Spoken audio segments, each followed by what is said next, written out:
আসসালামু আলাইকুম। এখন যে অঙ্কটি নিয়েছি, এই অঙ্কটি সমবেত ৭৮০তম বিসিএস প্রশ্ন ব্যাংকে ছিল। অঙ্কটি ঐকিক নিয়মের মতো অঙ্ক।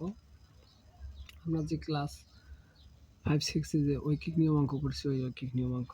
এখানে বলা হয়েছে ৪ জন তাঁতি ৪ দিনে ৪টি মাদুর তৈরি করতে পারে। একই হারে ৮ জন তাঁতি ৮ দিনে কতটি মাদুর তৈরি করতে পারে? অঙ্কটি একটি ইম্পর্টেন্ট অঙ্ক, কিন্তু মাগার একদম ইজি আছে, কোনো সমস্যা নেই। আমরা সর্বপ্রথম করব, আমরা বলছি কত, আমাকে প্রশ্নের উত্তর চাইছে কি কতটি মাদুর তৈরি করতে পারে। তার মানে আমরা লিখব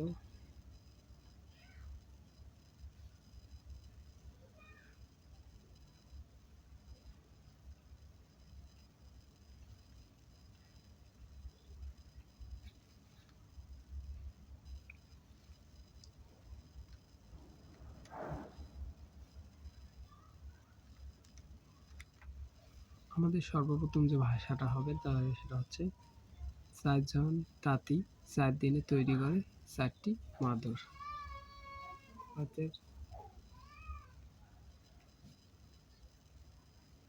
আমরা লিখলাম ৪ জন তাঁতি একদিনে ৪ দিনে তৈরি করে ৪টি মাদুর। ৪ জন তাঁতি একদিনে তৈরি করে, তাহলে কি হবে? কম হবে। কম হলে কি হবে?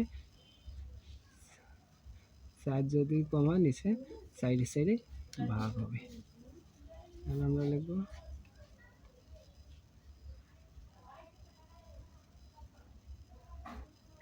এখন আমরা লিখলাম ১ জন তাঁতি একদিনে, ৪ জন তাঁতি একদিনে তৈরি করে এতটি মাদুর। তো ১ জন তাঁতি তৈরি করে, তাহলে আরও কম হবে। তখন আমরা কী হবে?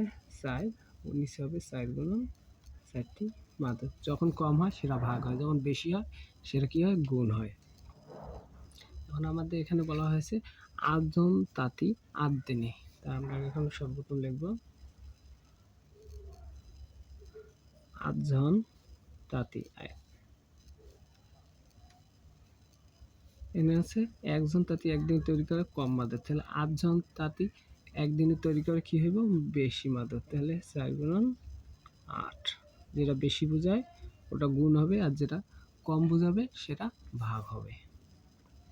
আমরা আবার লিখতে পারি ৮ জন তাঁতি, এর আগে বাক্যে ছিল ৮ জন তাঁতি একদিনে তৈরি করে এতটি মাদুর। অর্থাৎ ৮ জন তাঁতি ৮ দিনে তৈরি করে, তাহলে কী হবে? বেশি হবে। বেশি হলে কী হবে? বেশি হলে গুণ হবে।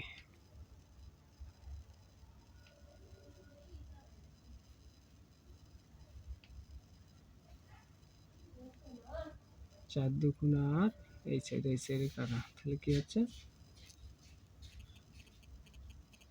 ১৬টি মাদুর। আমাকে প্রশ্ন বলা হয়, আজ থেকে ৪ বছর আগে আমি চট্টগ্রাম নাজিরহাট